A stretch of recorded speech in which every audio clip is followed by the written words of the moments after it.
أعوذ بالله من الشيطان الرجيم. جمال الله إلمود الشيطان ورد يرميد في وتأولرن كدين أم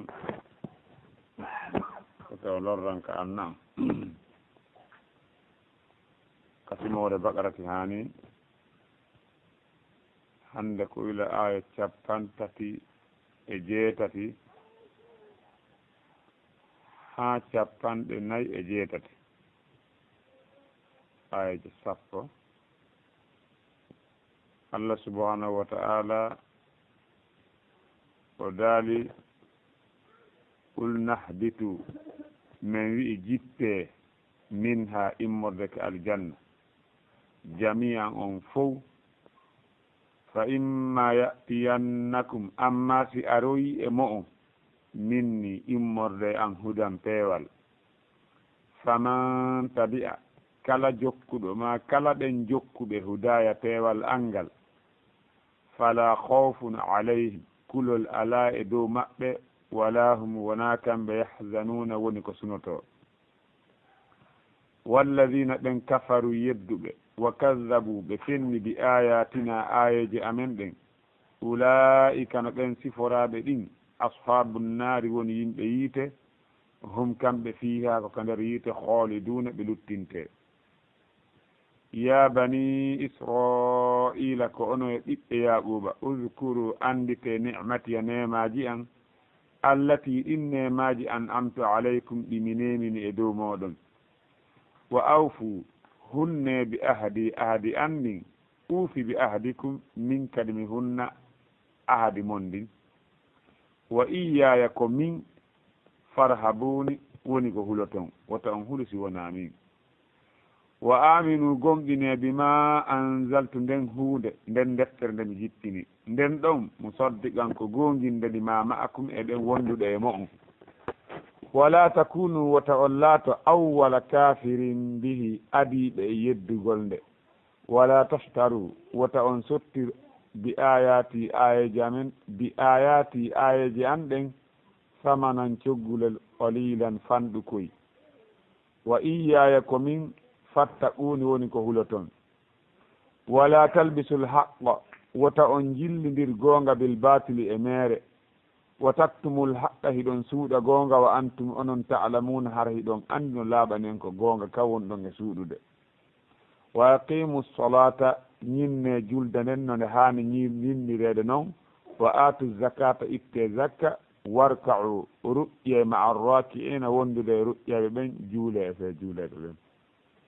ata'muruna annasa e on yamira yimɓe ɓen bil birri dewal moƴƴere wotan sawno yejjiton accon anfusakum wonkiji mon wa antum onon tatluna alkitaba hiɗon janga defte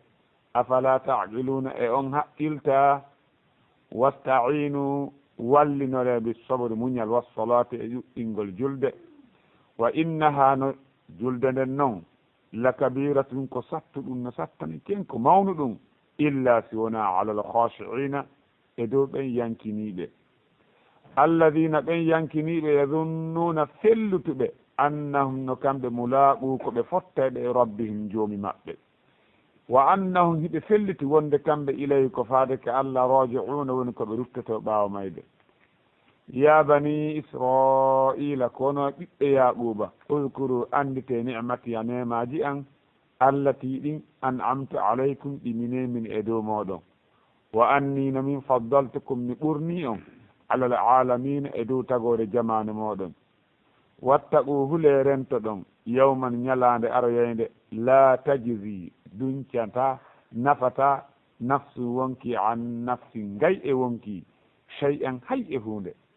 wala yuqbalu jaɓantake min ha immorde e wonkiki shafa'atun tefore goɗɗo go'o wala yu'khad nangantake min ha wonkiki adalun sottare mbuuɗi jaɓetake kañƴe jaɓetake kalso jaɓetake wala hum wona kañum ɗin wonkiji ɓen ɗon ɓe jaɓanali Allah ha nden ñande ɓe wonali yunsaruna walleteɓe ɓeɗo kadi ɓanginta nder kon faamuɗen kon ɗumum hinaali hay si kon ɗuuɗi wopptunni kono en ɓangina nder kon Allah hawne sawaba Allah subhanahu wa ta'ala o yitnake en ɓawoɗa wonde oya ɓeɗo seytane e adama fo e hawa ɓe jippo fa azallahuma cheytan anha fa akhrajahuma mimma kana fihi cheytane mortini ɓe ga e leggal ngal o yaltiniɓe kala ko ɓe laati e muɗum wa qulna habitu min ba'dukum li ba'din adu Allah filliti ɗo kadi o wi qulna habitu men wi'i jippe ɗo ko jam'u jippe wiwɗen no wawonde hara ɓe wiyaɓe ɗon ko iblisa e adama e hawa ko ɗum waɗi woni jam'u si tawino ko qulna habito hara ko alif harayno ko ɗiɗo yewta hara ko ɗiɗo yewta Allah subhanahu wa ta'ala o filliti ɗo qulna habitu on qulna habitu men wi'i jippe minha iwon ka aljanna ga imme min ha on damiru on yaudu ilal janna damiru ha on ɗo qulna habitu min ha min ko immorde ha on ko damiru on koltoto koye aljanna on li anna aljannata muannas aljanna on koɗal muannas qulna habitu men wi jippe min ha immorde ka aljanna jami'an on fof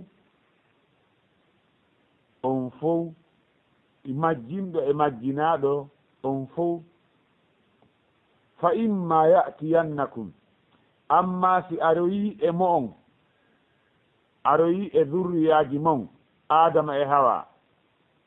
si aroyi e mon minni ko immori am min hudan peewal ngal peewal ko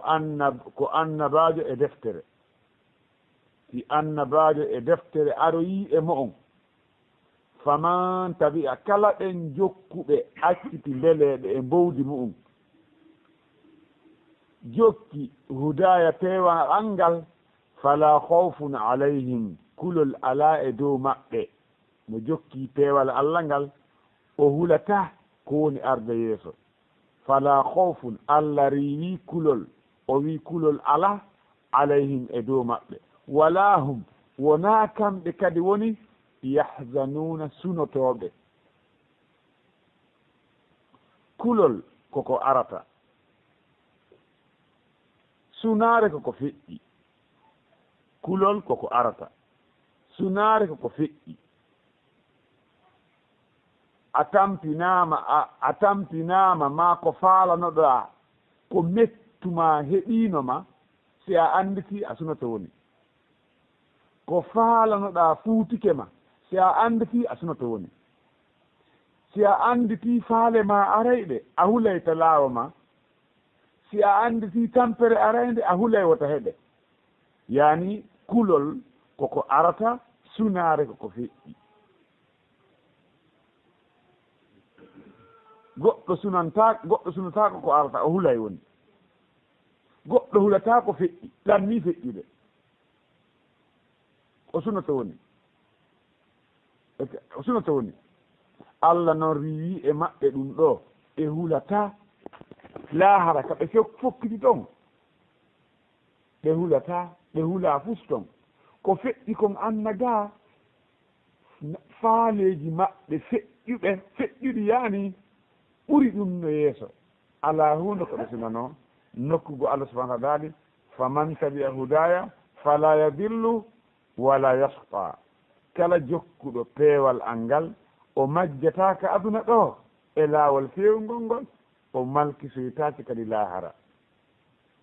o wi ɗon noon kadi ɓaawo gayni yewtugol fii ɓeeɗo jokkuɓe peewal Allah ngal Allah towɗo on daalani ɓe jippe immorde ko aljanna on fof si no fawi aroygol e mon onon e zurriyaji mon ɗin zurriyaji lontondiray ɓe aray e moɗon deftere e annabajo ko woni e muɗum hino fewna on faade e goonga kala gollirɗo ɗum kulol ala e dow ɓen ɗon e konko ɓe fotti woni fottoyde ɓe hula immorde fiyake lahara ɓe wonaali ko ɓe sunotoɓe e hoore ko feƴƴi ɓe immorde fiyake aduna siko laamu fuutiɓe ɓuri ɗum no yeeso sabu Allah dalli wa idha ra'ayta thamma ra'ayta na'iman wa mulkan kabira si tawi woni ko sonnaade fuutiiɓe mo ɓe torinooɓe heɓaale Allah daali wa zawwajnahum bi hurin inin si tawi ko galle Allah subhanahu wa ta'ala daali lahum ghurafun min fawqiha ghurafun mabniya tajri min tahtiha al-anhar ko on ɗum maruɗa ko sunoɗa Allah wiima nde ɗo moƴƴiri fuu no laahara fuu no habbima toon kulol alanaaɓe inna alladina qalu rabbuna allah summa istaqamu tatanazzalu alayhim almalaikatu honɗo ɓe wiyata alla takhafu wala tahzanu wa absiru biljanna wota on huli wota on suno aljanna no yeeso mo heeɓi aljanna hay ala ko o faɗi allah ken aljanna ɓaawo ɗum allah daali walladina ɓen kafaru yedduɓe ɓe yeddi allah wa kaddabu bi ayatina ɓe fenni ayaji amen kawniya shar'iyya kawniya ko kala ko yitere men nde yani e mum ko ayatul kawniya ko tindinɗo woodede allah shar'iyya ko ayaji qur'an ayaji dippinaɗe ɗen immode defte allah asamawiyankoje ɗen ote ayatul shar'iyya ayaji yamirɗe e haɗuɗe kala ɓen fennuɓe ayaji allah ɗe yeehi ha ɓe inni wona allah waɗi leydi wona allah waɗi kammu ha yeehi ha ɓe wi wona allah tagi jemma e ñalorma ko sabu argol sabu yiiragol leydi arta jemma e ñalorma wona allah tagi jemma e ñalorma ɓen waɗuɓe ɗum wa kaddabu bi ayatina ɓe fenni ayaji amen kadi yamiroje e haɗoyoje ulaika no ɓeɗo no ɓen waɗuɓe ɗum yedduɓe ɓen ɓe fenni ayaji ala ɗen ashabul naari ko ɓen woni yimɓe yiite ɓen hum kamɓe fiiha ko net toon hoolduno ɓe ɗuttinte allah daari ka simorta wa man a'rada an dhikri fa inna lahu ma'ishatan danka wa nahsuhu yawma alqiyamati a'ma qala li rabbi lima hashartani a'ma wa qad kuntu basira qala kadhalika atatka ayatina fanasitaha wa kadhalika al-yawma tunsa wa kadhalika najzi man asraf wa lam yu'min bi ayati rabbi allah ɓangini kasi mortaha wonde kala ɓen jokkuɓe peewal angal ɓe o majjata o malkitatake kala on noon ɗurniɗo e alqur'ana o sali jaɓugol janngugol faama gollitira allah daari hino wodanimo gurdan sattuɗan ma iisa tan dankan gurdam ittiɗan haysimo jawdi mari jawdi haysimo laami haysimo jangi fodde tun o ɗurniki alqur'ana allah daali allah wurnaymo gurdan sattuɗan gurdan newiɗan ɗan allah wi ko on gomɓinɗo allah o golli golle moƴƴe man amila salihan min dhakarin aw untha wa huwa mu'minun falanuhyiyannahu hayatan tayyiban wa lanajziyannahum ajrahum bi ahsani alladhi kanu ya'malun o bi ahsani ma kanu ya'malun kala gomɓinɗo allah kala on golɗo ko moƴƴi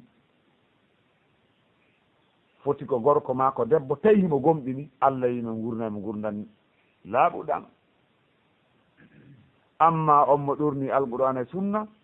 allah wi hino wodanimo gurdan sattuɗan e hoore ɗum o immintini ñandere ngal har ko bunɗo alajite o lando allah ko honɗum waɗanɗalan ɗum ka anna har miɗa yiyayno allah wiya ko ni ardnoma ayaji amen ɗen ka anna ɗurniɗa faminɗa alajite faaɗintinɗa faamiɗa ala noppi awa hande menen kadi ko ni min yejjitira e ma ka yiide ɗo ko ni min yoɓirta kala on famtinɗo o gomɗinali ayaji jomum makko ɗen ko ni min yoɓirtamo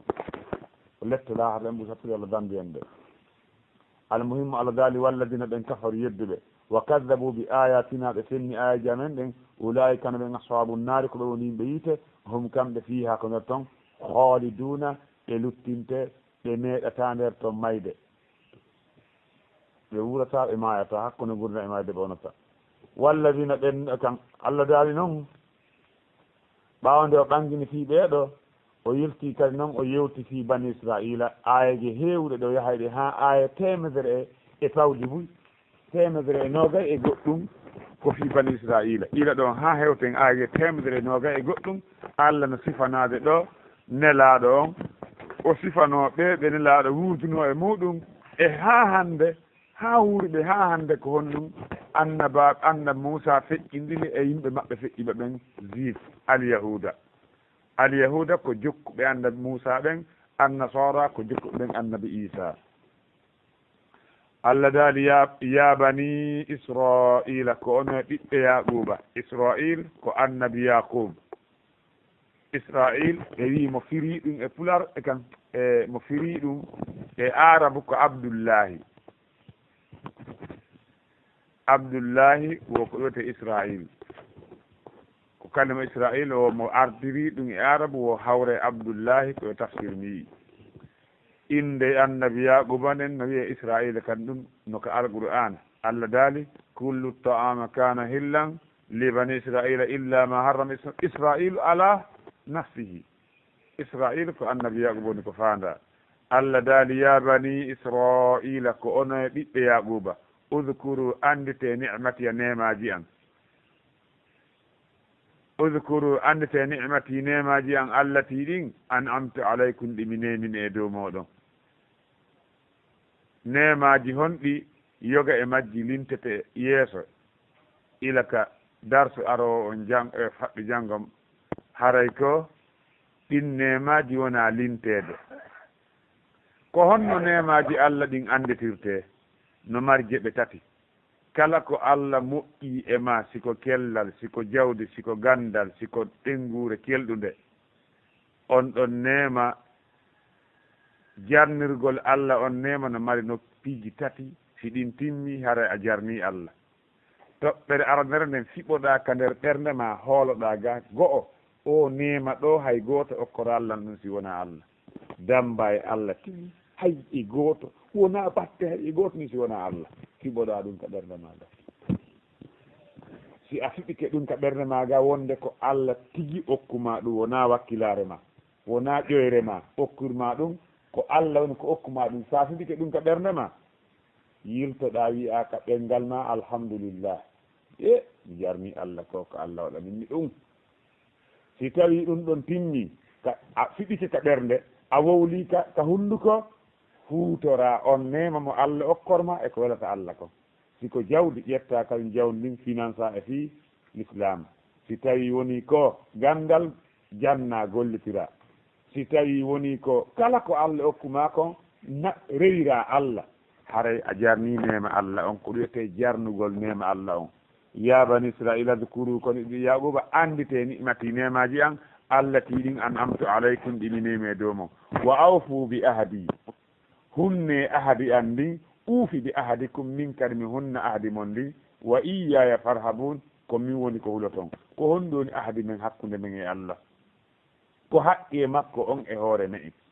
ɗum no ari e hadis Abu Dharri, kanelaɗo makiya Aba Dharri e hiɗa andi ko honɗoni haqqe Allah e hoore jiyaɓɓen, ko honɗoni haqqe jiyaɓɓen e hoore Allah. Abu Dharri wi ko Allah e nelaɗo makko woni ko andi. nelaɗo maki haqqe Allah e hoore jiyaɓe ɓen ko nde ɓe rewatamo hara ɓe sirkanali mo hay e hunde. haqqe jiyaɓe ɓen e hoore Allah mo Allah waɗɗinani on hoore makko e wonande jiyaɓe makko ɓen, kono kanko Allah o lettata on mo sirkanali mo hay e hunde. wa awfu bi ahadi, hunne ahadi an ndin rewelan min tun hara on sirkanal lan wotinɗinol lan. uufi bi ahadikum min kadi mi hunna ahadi mon ndin mi naada on aljanna hara mi lettali on. wa iyaya ko min Allah ko yewtiri ɗum ɗo ko hollu wa iyaya ni ko min tun farhabuni woni ko huloton. wota on huli si wona min, wota on huli goɗɗo ha lundo ɗon lan min, si wona ɗum haare on heeɓi probléme. wa aminu gomɗine bima anzaltu komi jippini kon, gomɗine komi jippini kon, gomɗine deftere an nden, gomɗinon annabaji an e dendagal annabaɓe feƴƴiɓe. mo yeddi annabajo goto ko annabaɓe ɓen fopp o yeddi. mo yeddi deftere wotere ko defte Allah ɗen fopp o yeddi. Allah dalika simore su'ara'i kazzabat qawmu lutinil mursalina, kazzabat qawmu nuhinil mursalina. yimɓe nuhu ɓen fennine laɓɓen fof, yimɓe luutu ɓen fennine laɓɓen fof. fiyon ɗum ko laaɗo goto ne laa e maɓɓe, kono so ɓe fenni on ko ɓe fof ɓe fenni. c'est pourquoi li annan anbiya ba'duhum yusaddiqu ba'da, sabu no annabaɓe yoga e maɓɓe no gongina yoga. si a fenni oɗa ko ɓe fof fennuɗa. sa yii joni annabi Isa ko fenande wona o nelaɗo Allah, hare a wi Muhammad wona nelaɗo Allah. c'est pourquoi Muhammad wi ko Isa ko nelaɗo Allah. si an noon a wi way Muhammadu wi Isa tan aɗallah kono Muhammadu fenet subhanallah dahara hara komo fennuɗa ko Muhammadu fennuɗa li anna ba'dahu yusaddiqu ba'da yoga e maɓɓe no gongina yoga almuhim haray mo fenni goto e maɓɓe haray ko dendagal maɓɓe woni ko fenna on tigi ko fawi on tigi ko gomɗingol dendagal annabaɓen ɓe fof gomɗinaɓe ko ɗum fawi en wa aminu gomɗine bima anzaltu nden deftere nde mi jippini musaddiqan kone gonginde lima ma'akum e ɗe wonɓe e ɗeɗe wonduɗon e mum alqur'anu no gongini tawreta e injila wono tawreta e injila kadi gonginili alqur'ana wala takunu wa tawallata awwala kafirin bihi adiɓe yeddugol alqur'ana si tawi woni on fenni alqur'ana haray ko defte mon ɗen fennuɗon sen defte mon ɗen no tindini wonde qur'anu aray ko kayre ni yo on gomɗinde si on gomɗinali alqur'ana hare on gomɗina kay defte mon ɗen si wona ɗon si ɗon hooli defte ko Allah jippini kon e mon si Allah wi'i nder ton wonde goo arayay ko side ari yo on gomɗinde on saliki hara yamirode deftere mon ɗen ko ɗum waɗi si Allah yiya ɗofto nene ma e benma a jaɓali ɗum kombo yedduɗa ko Allah yedduɗa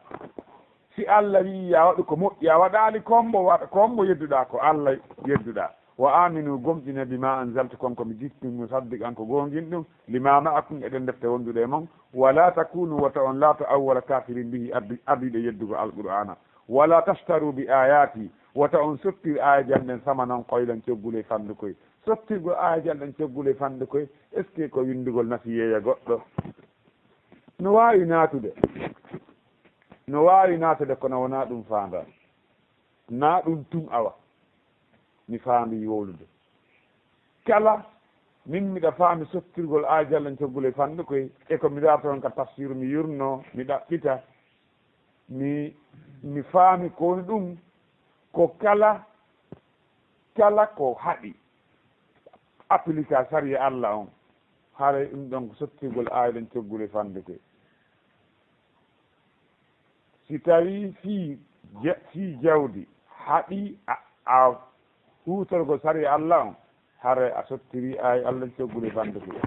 si tawi fi teddungal fiya heɓi teddungal haɗi a hutorgol aya goto alqur'ana ko yamiri a wallinimo fiya heɓi teddungal a sottiri aya jalɗen coggule fande koye si tawi ko ɗaɓɓere ko kulol goɗɗo ma kulol goɗɗum ma kala ko defu ma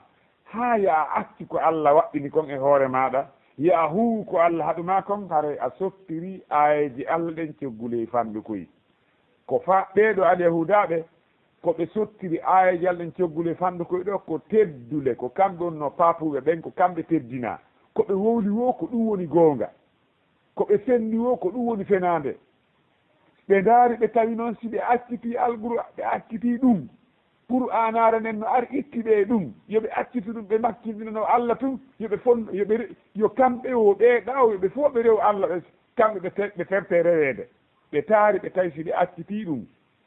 ɓe jokki nelaɗo haara teddungal maɓɓe ngal ii artani nelaɗo ɓe wi min wakkilaki en wakkilotako e ngal teddungal men ɗon ii ɓe suɓi wonugol e hoore ngal teddungal annayankowal ɗon ɓe luttoya ka lette lahara Allah daali wa aminu gomɗine bima anzaltu konko mi jippini musaddiqan ko gongin ɗum lima ma'akum ɗe wonduɗe mon wala takunu wa ta'allatu awwala kafirin bihi attiɓe yeddugo alqur'ana wala tashtaru bi ayati samanan qalilan wota on sottiri ayaji an ɗen coggule fandu koye ɗum ɗo kano naate e nder muɗum kadi kala tawiɗo gollitirgol aya applicugol saria qur'an on si tawi joni goɗɗo nanggama ɗo joni o nanggama o naɓama ka saria l'islamu ko wi koye jungo gon taƴa si tawi sartiji wujjigol ngol tabiti si on tigi wujji ko yoni ko taƴante jungo taw sartiji ɗin timmi koye ngo taƴe si tawi an a wi ɗon adde ɗo 100 000 mi yaafoma haare a sottiri aya jalden coggule fande koye wa iyaya ko min wona ko hina min fattaquni ko huloton hulelam min tun wa iyaya fattaquni ko moni ko huloton farhabuni e fattaquni ko nafsu say'in cela veut dire ko huunde wotere gomɗine yo bani israila gomɗine alqur'ana ndende mi jippini e hoore muhammadu no annabajo Allah on e nelaɗo makko on nden no hawrodiri e nder nden no hawrodiri e konko anduɗon immorde e sellugol tawreta wata on atta adide e fedde immorde yimɓe defte ɗen yedduɓe alqur'ana wota on wattatiri coggule aya janɗen coggule famɗugo immordeje ɗe aduna dirayi ɗum anna lannay laara heddoto komin tun woni ko huloton huuwe ɗoftare anda min tun accen yeddugol langol wala talbisul haqqa wota on jillidiri goonga kam bil batil e mere wa taktumul haqqa suuɗon goonga wa antum hara onon ta'lamuna hiɗon andita on naate ɗum wota on jillidir goonga konko mi ɓanginani on ka defte jillidiron ɗum e nden mere nde sesiri ɗon onon tigi ɗaɓɓan ɗon hoore muɗon moƴƴin ɗon rente e suuɗugol goonga laaɓuka kan immorde sifaji annabaji Allah nelaɗo makko on Muhammadin sallallahu alaihi wa sallama konko womi ka defte moɗon konko tawɗon no winda nder ton alladina yattabi'una annabiya al ummiya alladi yajidunahu maktuban indahum fi tawrati wal injil on mo ɓe tawi fii makko no winda fii nelaɗo sifaji makko e mandeji makko ɗin no winda ka tawreta hiɓe suuɗude ɗum ɗon ɓe winda ko ɓe faala pilasi muɗum ko ɗum fanda jillidirgol goonga kan goonga ilga kan ka Allah fii nelaɗo on e fenande nde ɓe ɗaɓɓani hoore maɓɓe ɓe windi ton ɗum no jeeya e ko tindini fenade maɓɓe ɗen annabi Isa ɓaawa fatagol makko ɓaawa ƴentinede makko kammu dow ga injilaji ɗen mo gooɗe yehi 40 injila nouveau testament ancien testament jippinteɗo noon mo jippina noon e mumgon on ɗon o maayi ma o ƴawnama ka Allah joni noon ko honno noon wonde kadi honno noon ɗe jippude ha timmi 40 honno ɗen jippode si wona wayli si wona kamɓe moƴƴini enen ila Muhammadu sa sallama faati wondiɓe makko ɓen hawtodiri qur'anare nden nokku gotum koɓe jangi kon e jungo makko ila ɗon ha hande ko nanta ko tafsir kaari nanta qur'an kaari inde hay goto windake qur'an wiyetake ko qur'anare kaari nder ni ko qur'anare Allah ni ko kitabullah ila ɗum heeɓi ɗo 1434 1436 ila laaɓe séri ha ni hinde ka nde woni ɗon nde ɗitaka nde ɓeydaki wala talbisul haqqa o taw jildir gonga bil batil e mere wa taktumul haqqa suuɗo gonga wa antan on taala muɗon andi wa aqimu solata ñimme julde en yewti wonde Allah ko yamiri ka alqur'ana koye julde nden nde ñimme o yaltun juule en yewti ɓawoga wonde ko ñilnugol nden julde ko timmingol sartiji timmina farillaji timmina waɗɗiɗi e sunnaji wa aqimu solata ñimme julde nden wa atu zakata itton zakka ñimme julɗele ɗen joyi warka u ruƴƴe ɗuɗɗine naafilo juule kono noon ma roaki ina wonde ruƴƴeɗe ɗen oɗo aya tindini juulugol julɗele ɗen ka juulirɗe sellanta gorko ka o juula julde farilla ka suudu makko o ka juulirde hellifaɗo juulata naate kaɗo din l'islam nde ñinno toon julde e hoore mbaadi sellundi wona neɗa ɗon addiri noon julde nden wono Allah subahana taala addiri noon julde nden o yamiri nelaɗo makko on totte zakka farlaɗo e hoore mbaadi sarqinandi laato noon nde julde ko e fe mofte Muhammadu ɗen e fe juuleɓe ɓen juulete wona on tii juulan hoore mum tun ka suudu julɗe farilla ɗen wonande gorko ko sonnaji wiya juulu ka suudu ata amuruna nasa onon ɗi hooreji yimɓe e on yamira yimɓe ɓen bil birri dewal koyete birri ko moƴƴere birri ko dewal birri ko huugo yamiraɗi acce haɗa tawi ko kañum tun ari feere si tawi kañum e taqwa hikkodiri taqwa on ƴetta birri on ƴetta huugo yamiraɗi taqwa on ƴetta accugol haɗaɗi si Allah daali wa ta'awanu alal birri wa taqwa wi en birri on ko huugo yamiraɗi taqwa on ko accugol haɗaɗi si tawi taqwa on tun kadi ari wi en taqwa ko huugo yamiraɗi acce haɗaɗi si tawi ɗi hikkodiri kanke ɗiɗi semminiren wi en taqu birri on ko huugo yamiraɗi taqwa ko accugol haɗaɗi siko birri on tun ari wi en birri ko ɗiggere koyete ɗiggugol ko huugo yamiraɗi acce haɗaɗi atamuruna nnasa bil birri e on yamira yimɓe ɓen dewe moƴƴere ɗiggere wa tansawna anfusakum yejjitan wonkiji mon ɗin wa antum onon le tatluna alkitaba eɗon jangga defte afala taqina haqqilta oɗo aya tindini kanugol alhaaliji karmakoɓe maɓɓe ɓen sanga tawi ɓe yamira yimɓe ɓen huugol moƴƴi e acca hoore maɓɓe kamɓe ɓe yamirta wonkiji maɓɓe ɗi moƴƴere mawnude nden ɗum ko jokkugol l'islam onon hiɗon janga defte ɗen ɗen ɓe tawtarno e muɗum sifaji muhammadin sallallah sallama e waɗɗogol gomɗingol nelaɗo onon on gollitirta ɗum fi hon ɗum ka haqqille mon ɗen yahi woni e on gollitirta haqqille mon ɗen afala taqiluna no heewi e buy waade toɓe wiya jaɓe komin wi kon wata on ndaaro komin watta kon o oye na noon few ya ayuha alladina amanu lima taquluna ma la tafaluna ko ɗum honɗum wowlanton ko on huwata nelaɗo maki sallah sallama gorko ƴettete ka yiite ñande darga o bugue ka yiite o tawne ha ka kaaba sawtata ɗon o waɗe pin ka leydi si o waɗi pin ka leydi teteki makko ɗin foppo furto teteki makko ɗin furtike ɗi taaro e makko wako ƴettata ɗo joni fiiliwol taara e leggal teteki makko ɗin taaro e makko wako nagge taroto e ka hukka sana ɗon e ara ɓe karma ko en ustas en ceerno en wona onon ni wona onon yamiraynomin ko moƴƴi wona onon haɗaynomin ko boni nelaɗo maki o wiya oye komin tigui komin waɗayno ɗum kono mi laatino on mi haɗayno on ko boni tawa ko ɗum mi huwata mi laatino on mi yamire on ko moƴƴi kono mi huwata en andi e jaasi goɗɗo andi ko moƴƴi kon o yamiri ko taw kanko atti huwde Allah daali qul inna salati wa nusuki wa mahayaya wa mamati lillahi rabbil alamina wa bidhalika umirtu wa ana awwalul muslimina ko min adi jaɓude ko ya woni premier ko huwugol ko haɗuɗa kon e kan huwugol ko yamirɗa kon ko ya woni premier accugol ko haɗuɗa kon ɗon yimɓe ɓen ɓe sa jaɓante illa koye na ɗum ɓe jaɓantama wasta'inu wallinore si on maapike ɗo ni en foy ɗen maapi sona hara ɗe ko min tun kono mi tañƴi na min tun maapi Allah wi si tawi ɗen maapi ɗen aani e hino go'o wasta'inu wallinore bis sabri muñal koye en fuɗɗorta o nde ɗo kan e koye en fuɗɗorta o wallinorgol e hoore andeji men difficulté ji men ɗin Allah ko dalto ko bis sabri wasta'inu bis sabri was salat wallinore koyete muñal e ɗuɗɗingol julde wasta'inu wallinore bis sabri julde e kan bis sabri muñal was salate julde wa innaha kono he ayi ɗiɗo yamiraɗe huugol ɗiɗo wa innaha no ɗi la kabiratun wallahi no mawni cela veut dire no sappi illa si wona ala al khasi'in e hoore ɓe yankiniɓe wallinore e kala fiyake mon ɗen kala ko natanɗa so a muññaki koye gatata